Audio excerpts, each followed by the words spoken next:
Okay, wir sind am Stand von Orange und neben mir ist der Adrian. Man, nice to meet you. How you doing? Fine. Wer das Video von der NAMM Show gesehen hat, hat gesehen, dass ich 2-3 Mal an dem Punkt war, zu sagen, okay, das war's jetzt mit den News, und mein damaliger Mitmoderator hat immer noch neue News gehabt, die es dazu gab.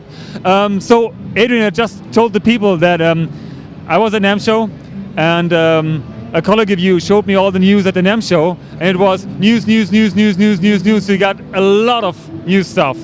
So maybe, In more detail now. yeah, no, you got all the details. So let's take a look around what it's all about. It's a small amp, some big ones. Okay, we'll start with this. This is the Micro Terra.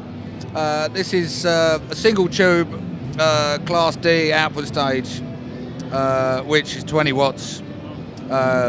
It's like a simplified tiny Terra in the preamp, you know. It's a good novelty piece, you know, and if you want to kind of record it, it comes with a floating power supply, but you can use a laptop power supply and you'll get more headroom and less noise, and if you want to use it a bit more seriously, you know. But it comes with there's a 108 cab available with it, which is a single 8-inch speaker there, you know. Yeah, it's good. It's got a lot of interest. Also got the OR50. We bought this back. It was originally we ran it for a year in 2008 for our 40th anniversary, with a plexiglass front panel and 40th anniversary on there, but exactly the same circuit. And people kind of liked the amp, and when we discontinued it at the end of the run, people were saying, "Oh, can we get an OR50?" So it's like, "Oh well, we'll bring it back," you know, but with a metal front panel, which cuts the cost a little. Which meant we could get a decent price on it out in the shops, you know, and offer that circuit. And that's got 3 stages again. Very clean up to about here.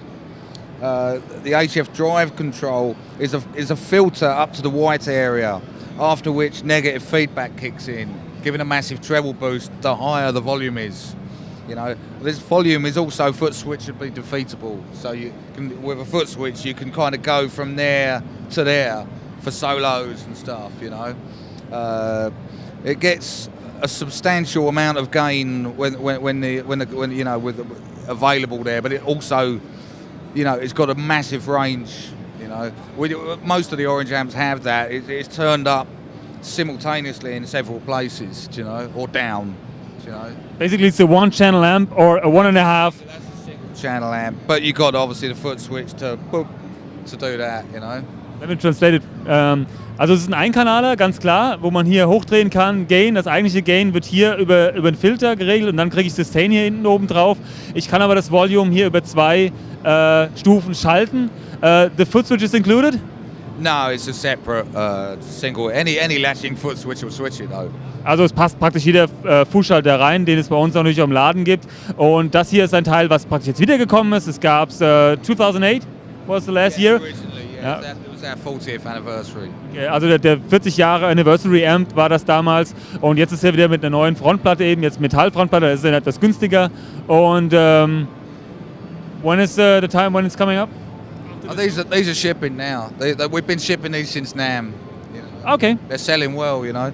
The EQ on this one is actually before the overdrive happens, so it tends to shape the front end of the overdrive rather than act like a filter, you know. So it's not a traditional metal type EQ, but it's more for the serious kind of boutique kind of amp lover, you know. You might need a pedal. There's no effects loop on there. Well, I mean, you don't. There's enough gain there, you know. I mean, it's each to their own, you know. You got volume on your guitar. It's like, you know, you got. That's all you need. Yeah. So. The OR15. Obviously, I wanted something that looks like a classic original Orange amp in a miniature, you know. And this is because this is probably more affordable for the kids who want that look. I kind of did the tube effects loop, 4 stages again, but voiced quite boutique still. So there's still some clean headroom there, you know. There's 4 stages available. It's a classic Orange sound. You know, it's but it's got the original Pix only 70s Orange look there, you know. You can pull it down to 7 watts. Just like on the Tiny Terror, you know, same transformers and output stage. as the Tiny Terror, and the effects loop's tube. It's our tube effects loop. In fact, everything's tube. There isn't any solid state. We don't put three-legged monsters in our amps, you know? Not in our tube amps. You know, we've also got the Jim Roots signature Terror head. Now this is actually the same circuit as the OR15, but it's revoiced to be exactly like Jim Roots' lead channel on his Rockaverb. You know, so it works the same effects loop, but obviously the treble's got a broader band. There's a bit more mid in this one. The bottom end's slightly different. There's a little bit less low mid and a little bit more bottom in this compared to the OR15. It's voiced, they sound quite different from each other because they're voiced different, although they are basically the same circuit as each other, you know. Maybe because a different voicing because he's playing like drop C stuff and everything. Absolutely, you know, it's obviously, that's what he uses, Rockaverb 100. And he wanted his signature amp to be affordable. So we said, well, why not do a Terror? And he thought, yeah, that's a great idea. He liked the picks only. We were kind of moving back towards the picks only look on this range anyway. So it kind of went in with what he wanted. He liked the picks only look. So I mean, everyone everywhere in the world would understand what it says. So yeah, well, that's it. It's kind of universal with the hieroglyphics and stuff. So we also got the cab that goes with it. It's a 2x12 closed back. it's 2x12. It looks like 1x12. No, it's 2x12 closed back. It's got the orange Voice of the World speaker, which is a speaker. The mid-range and top are kind of quite classic sounding, but slightly different to the Celestion. It's not a copy of the Celestion, so it works quite differently.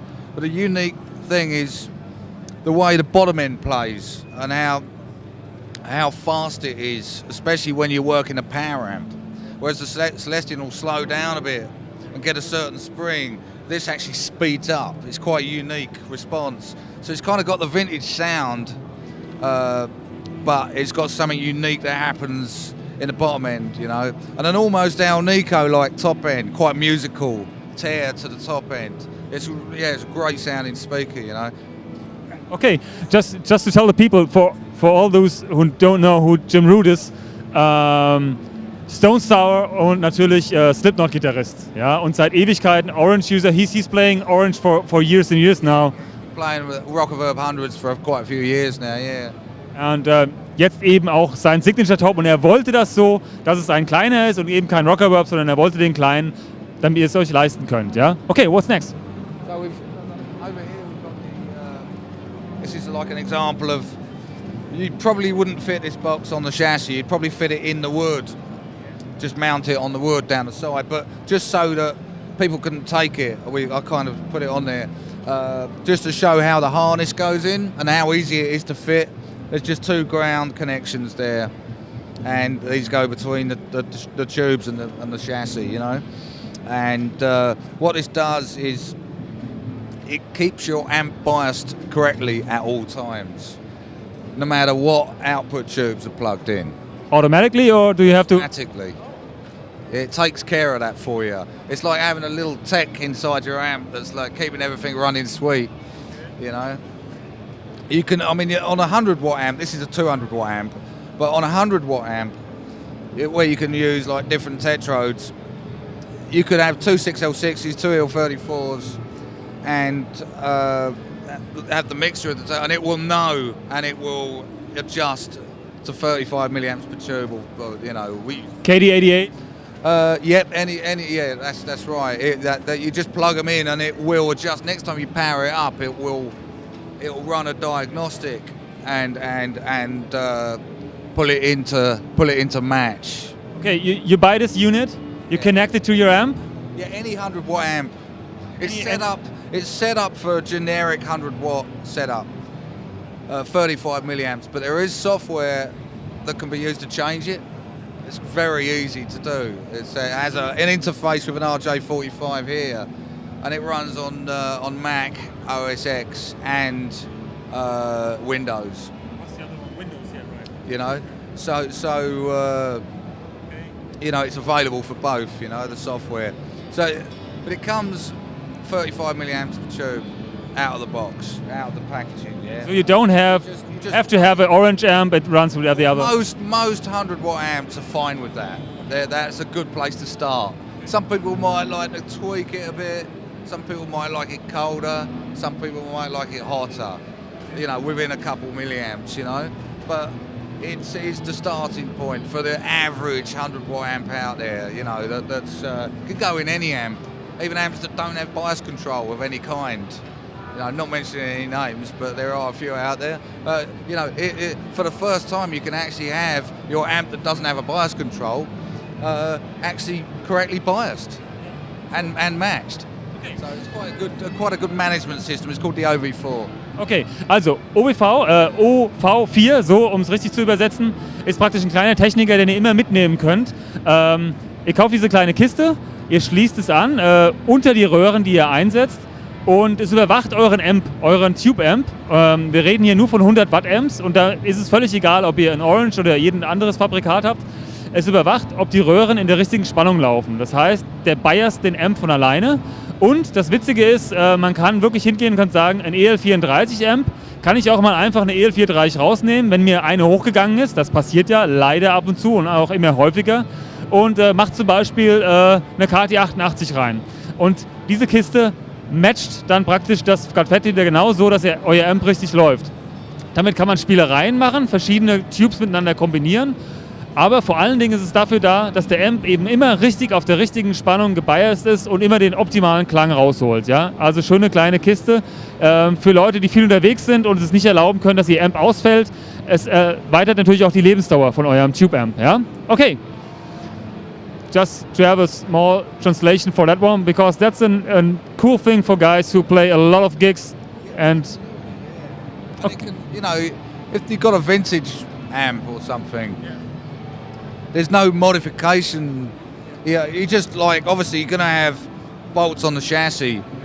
You know, we can't tell the general public they can fit this. We have to tell them it's a technician to fit this for you, you know, for obvious reasons.